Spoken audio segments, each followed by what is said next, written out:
বাংলা যেটা আজকে ভাবে সেটা ইন্ডিয়া কালকে ভাবে, এটা সবসময় আমরা শুনতে পাই অনেক বাঙালির থেকে। পশ্চিমবঙ্গে এখন ফেলে পেটানোর আবহাওয়া চলছে। সেরকমই একটা ভিডিও ভাইরাল হয়েছে পশ্চিমবঙ্গের চোপড়া থেকে, যেখানে দেখা যাচ্ছে একটা মানুষ হাতে বেত নিয়ে একটা পুরুষ এবং একটা মহিলাকে ধরে পেটাচ্ছে এবং তাকে ঘিরে ধরে অনেক লোক দেখছে কেন মারা হচ্ছে তার। ভাবুন আমাদের সমাজ কোথায় চলে গেছে, একটা লোক এবং একটা মহিলাকে পেটানো হচ্ছে, সেটাকে দেখার জন্য তাকে ঘিরে ধরে অনেক লোক দাঁড়িয়ে আছে এবং তাকে পেটানোটা দেখছে। যিনি এনাদেরকে পেটাচ্ছেন তার নাম হচ্ছে তাজিমুল ইসলাম। এলাকায় উনি তাজিমুল ইসলাম হিসাবে যত না পরিচিত, এলাকায় উনি পরিচিত জেসিবি হিসাবে। চোপড়ায় লক্ষ্মীপুর এরিয়াটা পুরোপুরিভাবে কন্ট্রোল করে এই জেসিবি। চোপড়ার লক্ষ্মীপুর এলাকায় জেসিবির কথাই শেষ কথা, জেসিবির উপর কোনো কথা কেউ বলতে পারে না। এই তাজিমুল হক এলাকায় নিজে পরিচিতি দেয় একজন সমাজসেবী হিসাবে।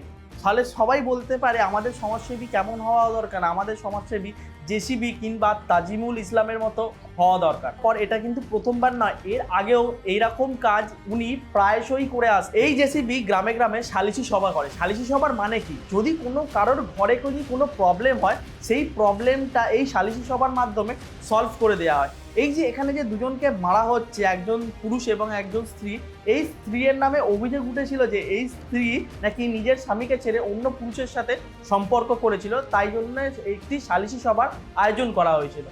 সেই সালিশি সভা থেকে সবকিছু মিটমাট করে দেওয়ার পর বলা হয় যে তোমরা এইখান থেকে চলে যাও, এই গ্রাম থেকে ছেড়ে চলে যাও, গ্রামে আর আসবে না। ঠিক তারপরেই এই তাজিমুল হক ওরফে জেসিবি এদেরকে একটি অফার দেয়। সেই অফারটা কি অফার? সেই অফারটা হচ্ছে তোমরা যদি গ্রামে আসতে চাও তাহলে 10,000 টাকা দিয়ে দাও, তাহলেই তোমাদের গ্রামের এন্ট্রি ব্যবস্থা আমি করে দেবো। যদি 10,000 টাকা না দাও তাহলে তোমাদের গ্রামে কিন্তু এন্ট্রি হবে না।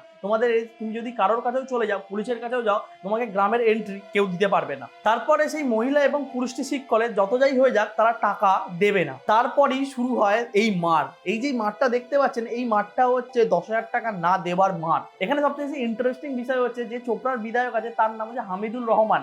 সে কি বলছে? সে বলছে এরকম সালিশি সভা তো মুসলমান সমাজে হয়েই থাকে, যে যেটা হয়েছে সেটা অন্যবারের থেকে একটু বেশি হয়ে গেছে, কিন্তু আমি সব জায়গায় বলেছি এটা করা কিন্তু উচিত হয়নি। মহিলাটা স্বামী ছাড়া অসামাজিক কাজ করেছিল। অসামাজিক কাজে গ্রাম্য সালিসি বৈঠক বসেছিল।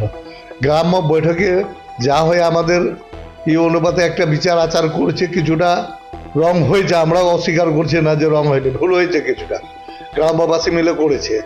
তো ওটাকে নিয়ে আমরা দেখতেছি কি হয়। কিন্তু মেয়েটা তো কোনো কমপ্লেন করতে যায়নি, মেয়েটার স্বামী কোনো কমপ্লেন করতে যায়নি, কোনো জবরদস্তি কিছু হয়নি। সমাজকে খারাপ করছিল, তার জন্য গ্রাম্য সালিশ বসে একটা করেছে। আর অন্যায় তো মেয়েটাও করেছে না, নিজের স্বামী নিজের ছেলে মেয়ে বাদ দিয়ে ও দুশ্চরিত্রবান হয়েছে।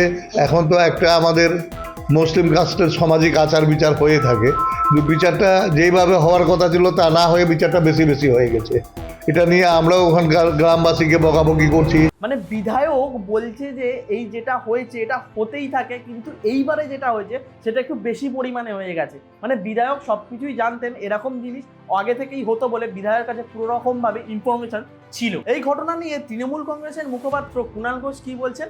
এই ঘটনা নিয়ে তৃণমূল কংগ্রেসের মুখপাত্র কুণাল ঘোষ বলছেন যেটা হয়েছে একেবারে ভুল হয়েছে, পুলিশ তার নিজের কাজ করেছে, ইতিমধ্যেই জেসিপিকে অ্যারেস্ট করা হয়েছে। এখান থেকে প্রশ্ন অনেকগুলো উঠে আসে, জেসিবির তো এটা প্রথম কাজ নয়, এর আগেও জেসিবি অনেক এরকম কাজ করেছে। বিরোধী দলনেতা শুভেন্দু অধিকারী নিজের টুইটার অ্যাকাউন্টে এই জেসিবির আরেকটা ভিডিও পোস্ট করেছে, যেটা আপনারা এই দিকে দেখতে পাচ্ছেন। এর আগেও জেসিবি এরকম কাজ করতেই থাকে। এই কাজগুলো জেসিবির কাছে কোনো ব্যাপার নয়, এই কাজগুলো করেই জেসিবি নিজেকে সমাজসেবী হিসাবে প্রতিষ্ঠিত করেছিল চোপড়া এলাকায়। এখান থেকে প্রশ্ন উঠে আছে, এই জেসিবি বা তাজিমুল ইসলামের নামে এর আগেও 12খানা কেস ছিল, তার মধ্যে একটা মার্ডারের কেস ছিল। এর নামে যে খুনের অভিযোগটি আছে সেটা কিন্তু বেশি পুরনো নয়, সেটা 2023 সালের পঞ্চায়েত ইলেকশনের সময়ের কথা।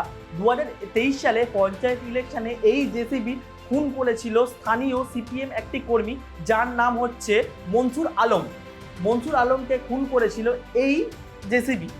আর যদি এখানে স্থানীয় বিধায়কের কথা বলা যায়, স্থানীয় বিধায়ক তো ডাইরেক্ট মানুষকে থ্রেট পর্যন্ত দিয়েছে যে যদি 2024-এর লোকসভা ইলেকশনে তোমরা যদি আমাদেরকে ভোট না দাও তাহলে মনে রাখবে কেন্দ্রীয় বাহিনী কিন্তু ভোটের রেজাল্ট বেরোনোর পর 1 সপ্তাহ থাকবে, তারপরে কিন্তু তোমাদেরকে আমাদের সাথেই থাকতে হবে। দেখবে ভোট যেন অন্য কোথাও না পড়ে, শুধুমাত্র তৃণমূল কংগ্রেসকেই যেন ভোট দেওয়া হয়, এইটাও কিন্তু উনি বলেছিলেন।